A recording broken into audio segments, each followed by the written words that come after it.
Sa hapon po na ito ay nais kong pagpatuloy natin ang pag-aaral sa Romans chapter 2. At kung loobin ng Panginoon ay ito ang ating pag-aaralan sa mga susunod na araw or sa susunod na mga week.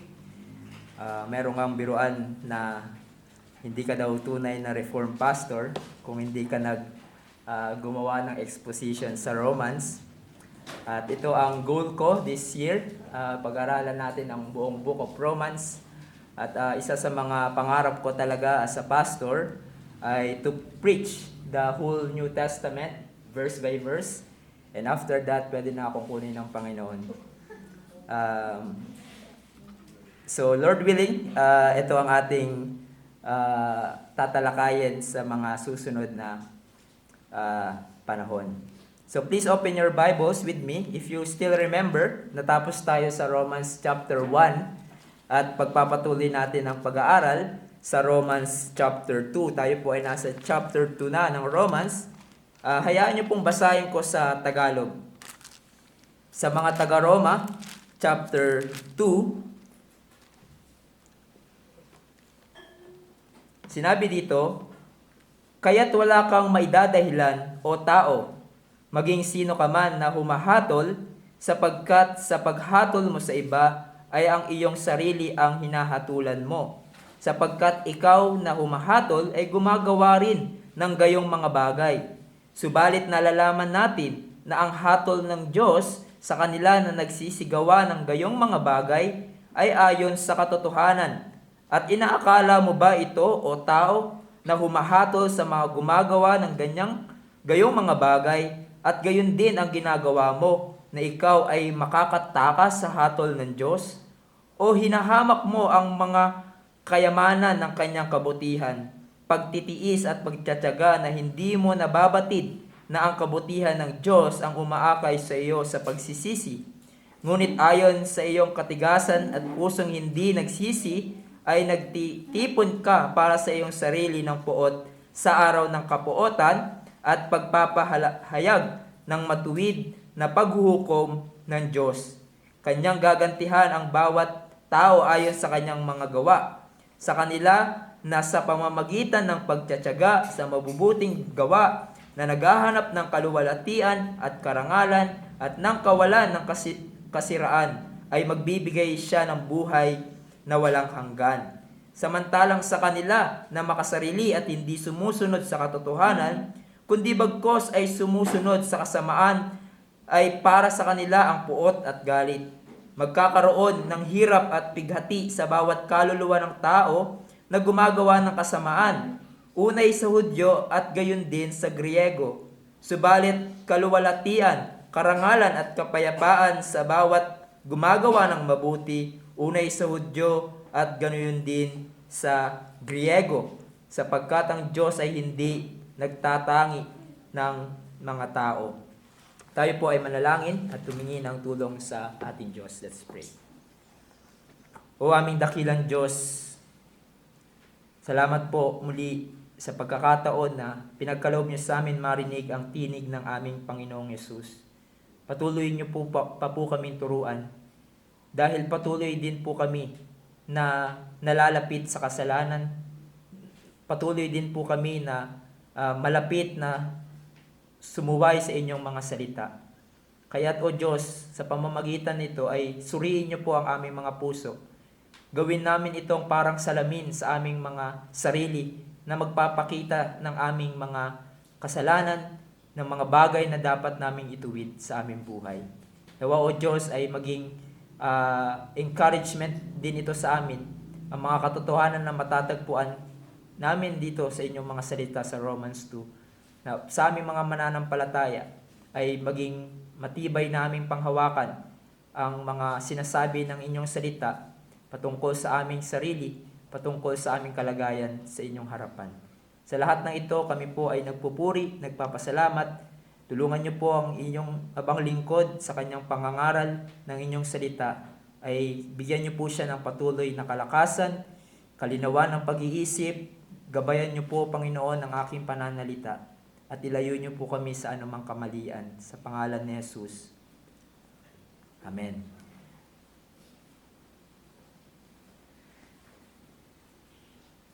sa ating pagpapatuloy ng pag-aaral dito sa Book of Romans. In these verses 1 to 16 ng Romans 2 ay pagpapatuloy ni Pablo ang kanyang discussion patungkol sa universal condemnation of mankind. So pinapakita niya kung bakit ang lahat ng tao, nasaan man silang dako ng mundo, ay guilty ng kasalanan at nararapat sa parusa ng Diyos. At pagpapatuloy ni Pablo ang gantong argumento sa chapter 2. So that, as Romans 3:19 says, that every mouth may be stopped and the whole world may be held accountable to God. So that makita ng mga makasalanan ang kanilang pangangailangan ng kaligtasan, at iyon ay walang iba kundi si Jesus. Now in these verses 1 to 16 of chapter 2 ay ina-address ni Pablo ang mga self-righteous people o yung mga tinatawag na mga moralists. Having already addressed the depraved humanity in general sa chapter 1, nung nakita natin sa Romans, and then verses 17 to 29 of this chapter, ay inaddress naman ni Pablo yung mga deceived Jews, no? Yung mga nadaya na mga Hudyo. At sa portion na ating pag-aaralan, verses 1 to 16, I think ang ina-address dito ni Pablo ay both mga Hudyo at mga Hentil. Dahil kung magbabasa kayo ng mga ilang commentary patungkol sa chapter na ito, ang iba ay dogmatic na sasabihin nila ito ay tumutukoy lamang sa mga Hudyo at hindi sa mga Hentil. But I think both ay ina-address dito ni Pablo. Ito ay mga tao na ang tingin nila sa kanilang sarili ay mga mabubuting tao. Sabi ng isang commentary, these people have set up for themselves their own code of conduct by which they have assured themselves their own code of conduct. By which they have assured themselves that they are right with God. So ang mga taong ito, iniisip nila, halimbawa, dahil hindi sila gumagawa ng matitinding kasalanan, katulad ng pagpatay at tinitreat nila ang ibang tao nicely, they think na tatanggapin sila ng Panginoon. They believe na dahil sa kanilang sariling katuwiran, God will accept them. They consider themselves as good people and better than most people. But ang katotohanan ay ignorante sila sa sinasabi ng salita ng Diyos, katulad ng sinabi sa Ecclesiastes 7 verse 20, surely there is not a righteous man on earth who does good and never sins. At itong mga klaseng tao, mga self-righteous, self-deceived moralists na ina-address ni Pablo dito, papakita sa kanila ni Paul na even yung kanilang pinagmamalaking gawa ay hindi papasa sa Panginoon. Ang kanilang gawa apart from Christ ay titignan lamang na maruming basahan ng Diyos. So in this passage, I want us to consider two headings. First, the truths about self-righteous people, and lastly, the truths about God's judgment. Now, hindi natin matatapos yung second heading dahil madami tayong makikitang principles at katotohanan patungkol sa judgment of God in verses 2 to 11. But ngayon ay i-consider lang natin ang ilan. First of all, tingnan muna natin yung truths about self-righteous people. Sinasabi ni Paul in verse 1, therefore, you have no excuse, O man, every one of you who judges, for in passing judgment on another, you condemn yourself, because you, the judge, practice the very same things.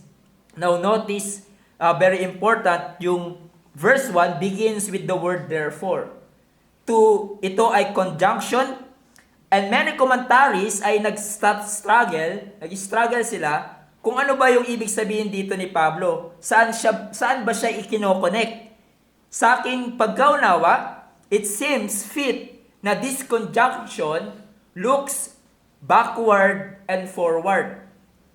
Now, anong sinasabi dito ni Pablo? Yung mga ungodly na binanggit ni Pablo sa chapter 1, Sila ay guilty sa harap ng Diyos dahil sa kanilang ginagawang kasalanan. And also, sinasang-ayunan nila at kinokomment pa ang kasalanan ng iba.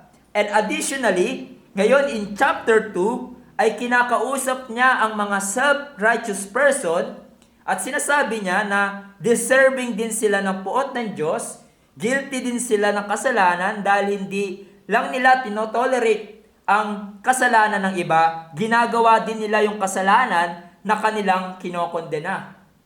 Ginagawa nila yung kasalanan na kanilang kinokondena. Kaya't wala din silang madadahilan yung mga self-righteous people na kausap dito ni Pablo. They are just as bad ng mga makasalanan na binanggit ni Pablo in chapter 1. So they condemn the sins of others na kanila ding namang ginagawa. Kaya sinabi ni Pablo, therefore you have no excuse. Yung salitang excuse ay parehong Greek word na ginamit sa verse 20 of chapter 1, which means hindi nila maitatanggi na guilty din sila ng kasalanan before God. By using this word, sinasabi ni Pablo that although kinukondena nila ang iba dahil sa kanilang kasalanan, they are just as guilty. Guilty din sila ng pagkakasala.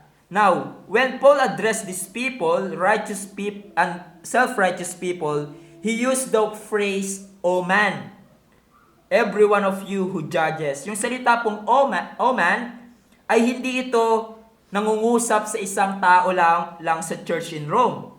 And that would be a bit out of place for Paul if he simply just after one person in the congregation sa Rome.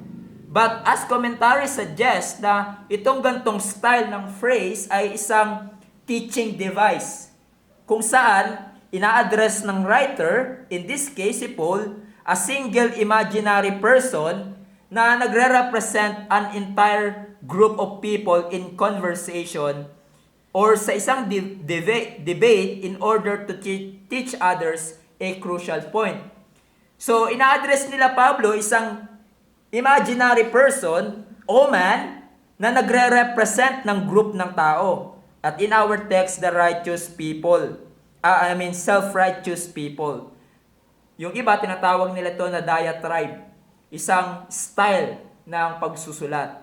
Now, ano ang pinupunto dito ni Pablo? Ano ang tinuturo ni Pablo sa kanila?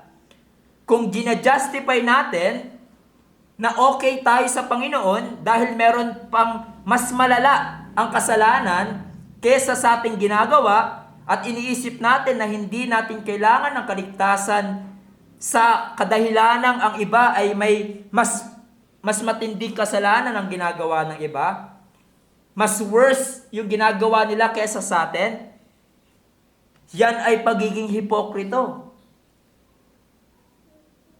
Kinokondena mo ang kasalanan ng iba na ikaw din mismo ay ginagawa mo. That's a highest degree of hypocrisy. Gustong ipakita dito ni Pablo na lahat ay guilty ng kasalanan, lahat tayo ay makasalanan, nararapat ng condemnation ng Diyos, whether ikaw ay relihiyoso o hindi, whether ikaw ay umaattend ng church or hindi, whether ikaw ay lumaki sa Christian home, ang parents mo ay mananampalataya o hindi, lahat tayo na wala kay Jesus ay makasalanan at nararapat ng parusa ng Diyos. Kaya nga sinasabi ni Pablo sa susunod na talata, "For in passing judgment on another, you condemn yourself, because you, the judge, practice the same things." Ito ang kalagayan na ina-address ni Paul. Mga self-righteous people na iniisip nila na thinking na okay sila sa Panginoon dahil tinitignan nila ang iba na mas malala kesa sa kanila, mas makasalanan kesa sa iba. Hindi ba yan ang pananaw ng marami sa ating panahon? Iniisip nila na makakapasok sila sa langit at tatanggapin sila ng Diyos dahil hindi naman sila kasing sama ng kanilang kapitbahay, ng kanilang mga kakilala na marahil nagkagawa ng krimen o nakakulong. Tinitignan nila ang kanilang sarili na mas banal kesa sa iba. yung holier than thou attitude. Tinitignan nila ang kanilang sarili na morally superior to others. Ngunit sinasabi ni Paul, lahat ng tao na hiwalay kay Jesus ay napapasa ilalim ng kasalanan. Lahat ng makasalanan ay kinakailangan ng tagapagligtas. At kung kinokondena mo ang kasalanan ng iba, na siya mo ding ginagawa, that's hypocrisy. Notice Paul uses the word judge here in 3 times. This word ay ginagamit dito in a negative sense. Ibig sabihin, meaning sila ay naghuhusga hypocritically or self-righteously. And it is in the present tense in the Greek, which means they continuously passes judgment on others. Sila yung mga klase ng tao na nagsasabing deserve ng iba mapunta sa impyerno dahil sa kanilang kasalanan, pero ako, hindi. Dahil matuwid akong tao, wala akong tinatapakan na tao. Which Paul says, no! You also deserve hell because you too are guilty of sin. You are inexcusable. Now, these words na binanggit ni Pablo are essentially echoing what our Lord Jesus said in Matthew 7, verse 1 to 5. Kung saan sinasabi doon, judge not that you be not judged. For with the judgment you pronounce, you will be judged. And with the measure you use, it will be measured to you. Why do you see the speck that is in your brother's eye, but do not notice the log that is in your own eye? Or how can you say to your brother, let me take the speck out of your eye, when there is a log in your own eye? You hypocrite, first take the log out of your own eye, and then you will see clearly to take the speck out of your brother's eye. Now, hindi ibig sabihin dito ng Panginoong Hesus na huwag na tayong gumawa ng proper evaluation or examination. We are supposed to judge. We are to make a proper evaluation. In fact, in verses 15 to 16 ng Matthew 7, ay pinapakita doon that we are to make a proper evaluation and decision based upon sa bunga o anong klaseng pamumuhay ang makikita mo sa iba. Ang sinasabi dito ni Jesus na huwag kayong maging condemning, self-righteous, fault-finding people. Stop criticizing and condemning. Na puro kamalian ng iba ang makikita mo at pinupuna mo na hindi mo tinitignan ang iyong sariling pagkakamali. You are condemning others, charging them na guilty sila ng kasalanan, but ikaw din naman ay guilty ng kasalanan. Same thing sa sinasabi ni Paul to these righteous people. Though marahil totoo na hindi sila nakakagawa ng matinding kasalanan na ginagawa ng iba, katulad ng sexual immorality, murder, or kung ano paman. Nevertheless, dahil tinitignan ka ng Diyos na makasalanan, when you condemn others sa kanilang sin, you also condemning yourself. Why? Why they are condemned? Sinabi ni Pablo in our text, for in passing judgment on another, you condemn yourself because you, the judge, practice the very same things. Sinabi ni Rob Ventura, while it may not be that the self-righteous, self-inflated moralists actually practice each and every sin which he condemned others for practicing, if he were seriously to look at the sin of his own heart, then he would find many offenses of which he is guilty as well. So ganito ang ginagawa ng tao na ina-address ni Paul. Kinokondena nila ang kasalanan ng iba. Sinasabi nila, ikaw ay mangangalunya. Ikaw ay mamamatay tao. Ikaw ay chismosa, etc. Nararapat ka lang sa impyerno. Pero ako, good boy to. Good girl to. Di ko ginagawa yung ginagawa nyo. Di ako kasing sama na katulad nyo. Na wala silang pagsusuri sa kanilang puso dahil kung susuriin mo ang iyong buhay, madami ka ding kasalanan na makikita mo na guilty ka. Na magkokondena sa'yo. You see, kung gaano ka-hypocrite ang mga gantong klaseng tao. They are condemning the sin of others that they too are practicing. Paul exposed their hypocrisy. And then that leads us to our last heading.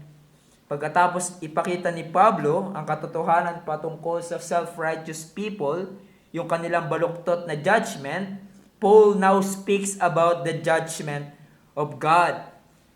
Now I want to give credit to Sinclair Ferguson's exposition in Romans and Tony Merida exposition in Romans, which I build my headings on this sa kanilang mga sinulat. First of all, anong makikita natin sa judgment ng Panginoon? Verse 2, God's judgment is based on truth.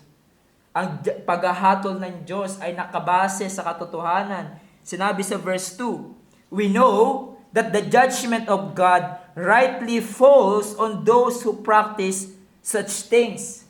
In other words, or if you are using New King James, ganito yung sinabi, but we know that the judgment of God is according to the truth against those who practice such things. So, Paul begins with the word we know. That means to know something that is commonly known or obvious. In other words, napaka-obvious. Nalalaman natin na ang paghahatol ng Diyos ay nakabatay sa katotohanan. Bakit? Dahil hindi maaari magsinungaling ang Diyos. Siya ay totoo. Siya ay tapat. The judgment is belong to God. At ito ay according to and is in line with the truth. So contrary sa paghahatol ng self-righteous and hypocrite people, they have their own standard of what's right and wrong, kaya't hindi nila nakikita ang kanilang sariling kamalian at ang kanilang paghahatol ay nakabase sa panlabas, sa appearance, or their mere speculation. But ang Diyos, ang kanyang paghahatol ay nakabase sa katotohanan, sa kung ano ang totoo. Tayo ay hahatulan not by what other people think who you are or kung ano sa tingin mo sino ka.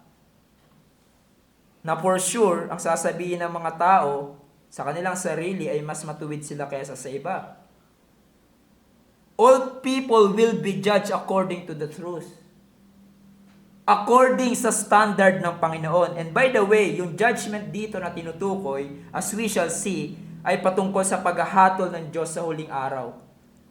And so, sa paghatol ng Diyos sa atin sa huling araw, ito ay entirely correct because His judgment is based upon the truth, the whole truth and nothing but the truth. Kaya nga, huwag nating isipin na mabuti naman akong tao. Sa pagharap ko sa Panginoon, magiging okay ang lahat. In the end, all will be alright to me. Dahil ito yung ginagawa ko. Hindi ako ganitong klaseng tao na hindi katulad ng iba. I'm better than others. Siguro naman, hindi ako paparusahan ng Diyos. No! Huwag mong i-evaluate ang iyong sarili sa kung anong nakikita mo sa iba. Brethren and friends, don't compare yourself to others. Compare yourself to what God has said. Compare yourself to the truth. Look to the moral standard of God, which is summarized in 10 Commandments, and it will tell you your true condition. Na ikaw ay makasalanan. You are not better than others. You too fall short of the glory of God. You are guilty and deserving of God's eternal punishment. You see, sa pagharap natin sa Diyos, magbibigay sulit tayo sa Kanya. We will be evaluated sa pamamagitan ng kanyang batas, sa pamamagitan ng kanyang katotohanan. Nag-match ba ang buhay natin sa perfect standard ng Diyos? Natupad ba natin ang nire-require ng Diyos sa atin? For example, huwag kang magkaroon ng ibang Diyos-Diyosan maliban sa akin, sinabi ng Diyos. Natupad mo ba yan? Meron bang something or someone na mas minamahal mo, mas pinapahalagahan mo kesa sa Diyos? Dahil kung meron, that's idolatry. Sabi ng Panginoon, you shall not bear false witness. Nakapagsinungaling ka na ba? God said, huwag kang papatay. At sinabi pa ni Jesus, kung meron kang puot sa iyong puso, laban sa iba, ay para ka na ding pumatay. Natupad mo ba yan? At matindi pa nga, di ba, yung sinabi ni James sa chapter 2 verse 10, for whoever keeps the whole law but fails in one has become guilty of all of it.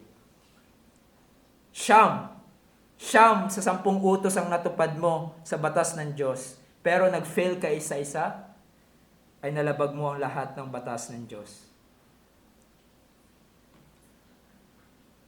Hahatulan tayo ng Diyos according sa kanyang standard. Kaya nga sa pagharap ng isang makasalanan sa Diyos, at hinatulan siya ng Panginoon, tama ang magiging paghahatol ng Diyos sa makasalanan because it is based upon His truth. Contrary sa judgment ng self-righteous people, which they have their own measuring rod as it were. They evaluate themselves sa kanilang sariling standard. Ngunit sa Panginoon, ang kanyang paghahatol ay based sa katotohanan. It is based on what He requires of us. But then, ang paghahatol ng Diyos ay hindi lang nakabase sa katotohanan, but lastly, God's judgment is unescapable and allows no exception. Verse 3, do you suppose, O man, you who judge those who practice such things and yet do them yourself, that you will escape the judgment of God? Sa verse na ito ay naglapat si Pablo ng application sa kanyang sinabi sa mga self-righteous people in verse 1 and 2. At ginawa niya ito sa pamamagitan ng tanong, a rhetorical question. At ang sagot sa tanong dito ni Pablo ay those na naghahatol ng iba, nagkokondena ng kasalanan ng iba, na siya din namang ginagawa nila, ay absolutely hindi nila matatakasan ang paghahatol ng Diyos. Do you think you are safe? Do you think malilibre ka sa paghahatol ng Diyos dahil iniisip mo you are better than others? Paul's answer is no.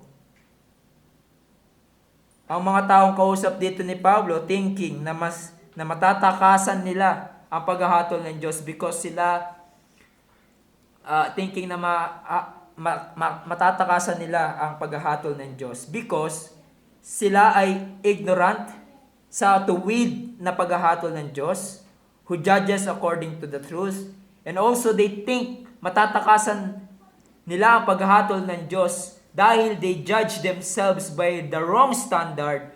They misunderstand ang lalim ng kanilang pagiging makasalanan. They judge themselves either by themselves or by others. Na nakakalimutan nila that in the last day, ang paghahatol ng Diyos ay hindi nakabase sa mga ito. The standard will be God's perfect law as summarized in 10 Commandments. Kaya hindi sila exempted sa hatol ng Diyos. Hindi tayo exempted sa paghahatol ng Diyos. Dahil tayo ay hahatulan hindi sa pamamagitan ng ating sarili. Hindi tayo ikukumpara ng Diyos sa iba. Ikukumpara tayo, i-evaluate tayo sa kung anong pinag-uutos ng Diyos sa standard ng Panginoon. Ang matindi pa dito, hindi lang tayo hahatulan ng Diyos according sa panlabas na ating ginagawa. but also sa mga bagay na ating iniisip. Sa mga bagay or yung intent of our heart, yung motives ng ating puso at isip, at sa paghatol na ito ng Panginoon na natatagpuan ang lahat na guilty ng kasalanan at deserving ng eternal punishment in hell. Except those na nagtiwala kay Jesus at nabihisan ng kanyang perfect righteousness, ang mga mananampalataya. As it were, sinasabi dito ni Pablo sa mga self-righteous people, Really? Really? Do you think matatakasan nyo ang judgment ng Diyos dahil iniisip nyo mas matuwid kayo kaysa sa iba? He is showing to them their utter foolishness. Paul destroys their false thinking. But how many people in our days thinking the same? At marahil isa ka sa mga ito na iniisip mo na malilibre ka sa paghahatol ng Diyos dahil mabuti kang asawa, mabuti kang anak, mabuti kang empleyado. Hindi mo matatakasan ang paghahatol ng Diyos. At hahatulan ka niya ayon sa katotohanan, ayon sa kanyang batas. You will not escape it. Whether you attend a church or not, whether lumaki ka sa Christian family or not, whether lumaki ka sa church or not, you will face the judgment of God.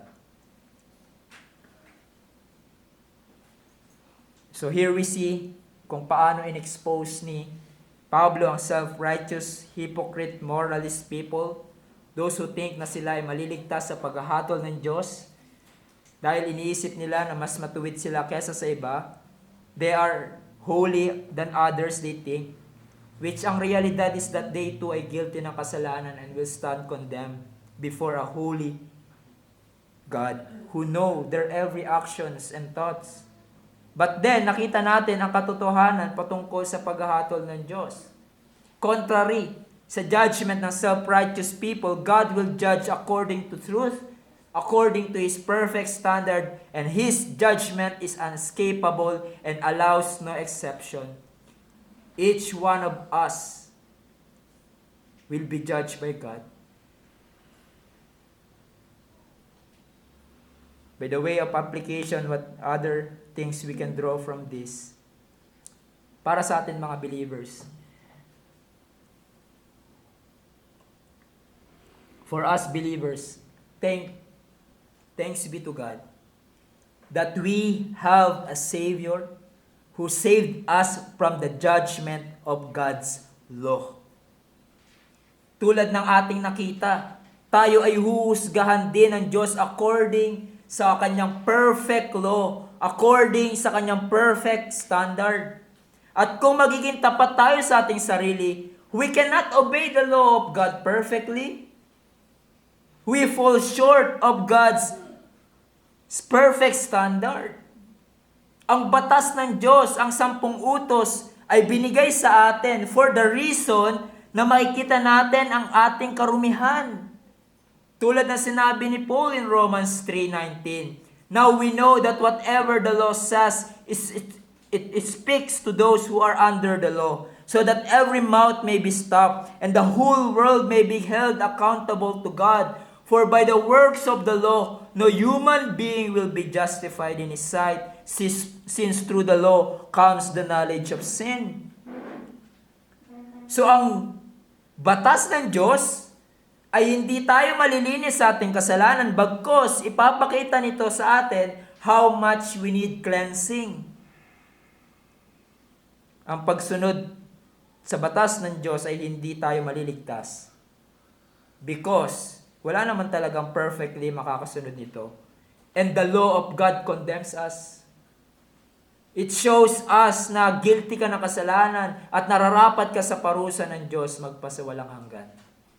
Galatians 3:10 says, For all who rely on the works of the law are under a curse, for it is written, Cursed be everyone who does not abide by all things written in the book of the law and do them. Hindi natin kayang sundin ang batas ng Diyos perfectly. Lagpak tayo dito. Lahat tayo. At tayo ay nasa ilalim ng kondemnasyon ng batas ng Diyos. Sinabi nga sa ating hymn, "Not the labors of my hands can fulfill the law's demands. Could my zeal no respite know? Could my tears forever flow? All for sin could not atone. Thou must save, and thou alone." Ngunit purihin ang Diyos. Purihin ang Diyos, we have a Savior. Our Lord Jesus Christ, who saved us from the curse of the law. Ang hindi natin kayang masunod, si Jesus ang umako on our behalf. He lived a perfect, sinless life. He obeyed all the commandments of God na araw-araw mong nilalabag. Thus, He is our perfect Savior on the cross.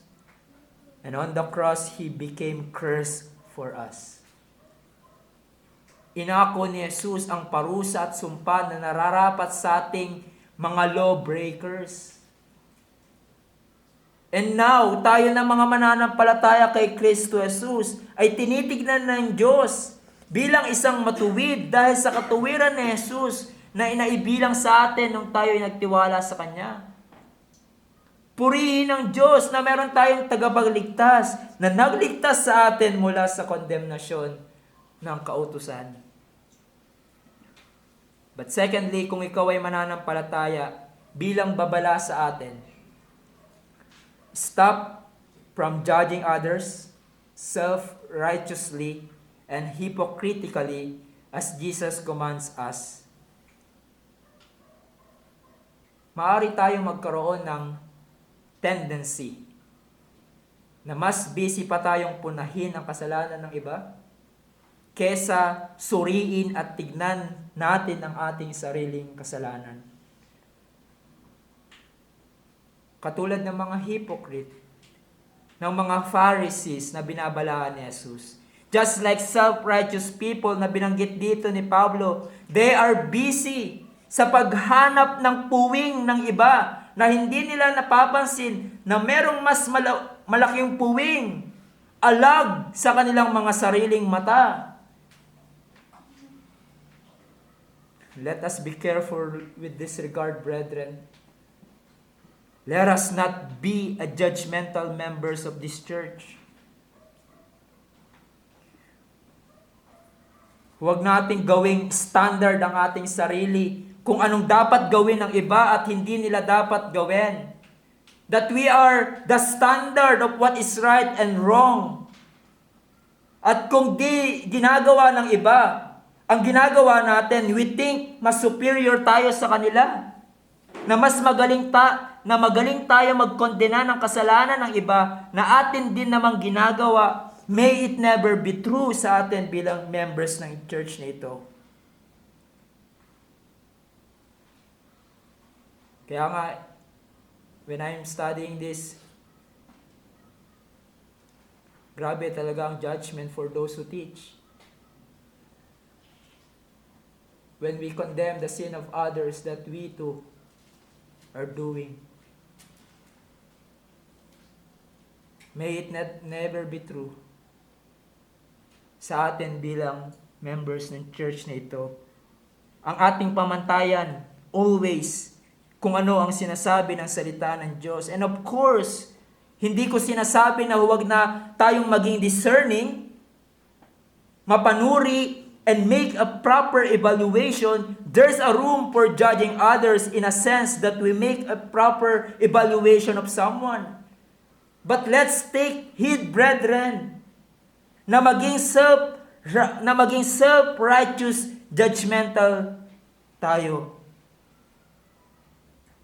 But then, kung makita talaga natin na nagkasala ang ating kapatid sa Panginoon, na hindi talaga tama ang kanyang ginagawa, let's correct them with humility and love. not being judgmental, not being critical towards them, because remember, you also have remaining sins. And so yung disposition mo sa kanila should be with grace and humility. Huwag mong sabihin,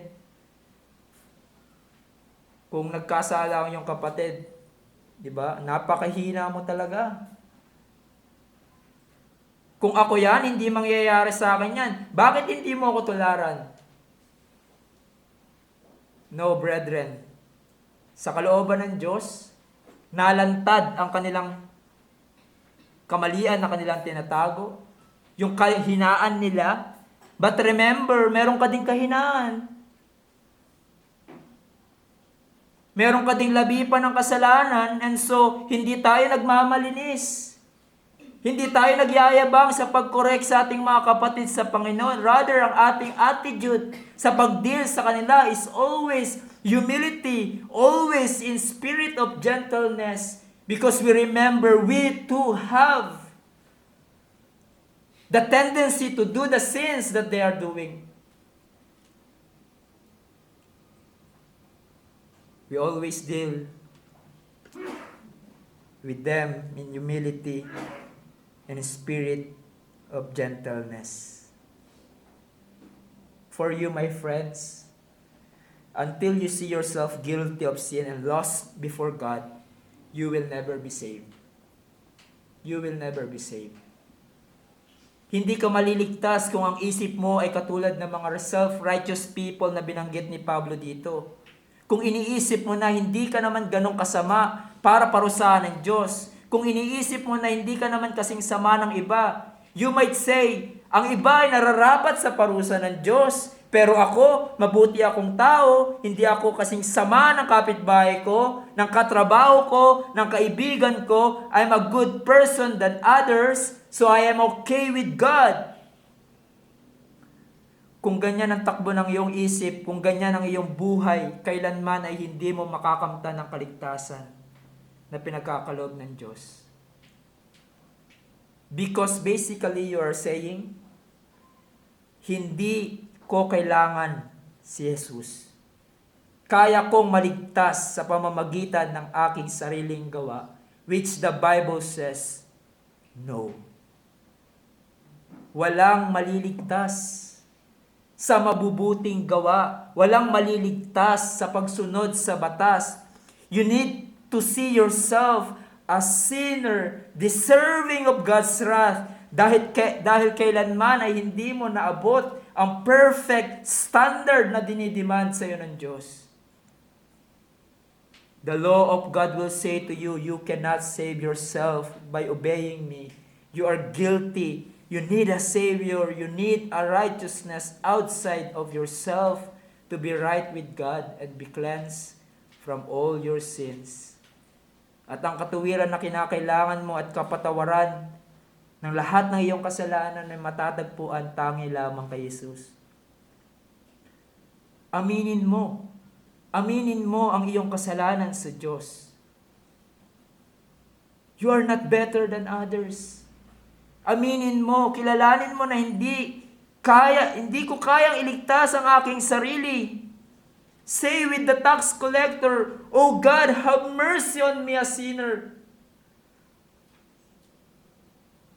Kung kikilalanin mo na hindi ka maliligtas sa iyong sariling gawa, at lumapit ka kay Jesus bilang iyong tanging pag-asa para sa kaligtasan, ikaw ay maliligtas. Ang salita ng Diyos ay tinatawagan kang muli. Bitawan mo ang iyong sariling katuwiran na inaakala mong magliligtas sa iyo at magtiwala ka tangi lamang kay Jesus. Come to Him and you will be saved. Let's pray.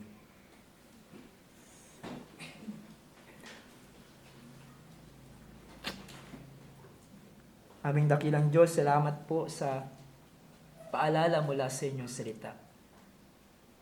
Patungkol, Panginoon, sa pag-expose to those self-righteous people. At kami, Panginoon, bilang mga mananampalataya, ganyan din ang buhay namin dati. Dati ang taas ng tingin namin sa aming sarili dahil sa aming sariling katuwiran, iniisip namin na maliligtas kami sa aming sariling gawa. Iniisip namin na dahil mas mabait kami kaysa sa iba ay tatanggapin mo kami sa inyong kaharian. Which the Bible says that will never happen, Lord. It will never happen because ang kaligtasan ay sa pamamagitan lamang ni Jesus na aming tagapagligtas, who live a perfect life, who died on the cross and raised from the dead. O God, help us na hindi kami mapunta sa tendency ng ibang mga tao na tinutukoy dito ni Pablo, that we think we are better than others and superior than others, and we judge others hypocritically and self-righteously. We too, Lord, have remaining sins. And so, Lord, help us not to be judgmental people in a sense that we are self-righteous and critical in judging others. Dahil kung titignan namin, Lord, yung mga tao na kinukutya namin noon na malubha ang kasalanan, kung hindi sa inyong biyaya, marahil isa kami sa kanila hanggang ngayon. Tinitignan namin, kinukutya namin ang iba dahil sa kanilang kasinungalingan, sa kanilang korupsyon, sa kanilang depravity. Lord, remind us na kung hindi sa inyong biyaya, isa kami sa kanila at patungo sa inyong parusa doon sa impyerno. So Lord, thank you for saving us from being self-righteous. In Jesus' name.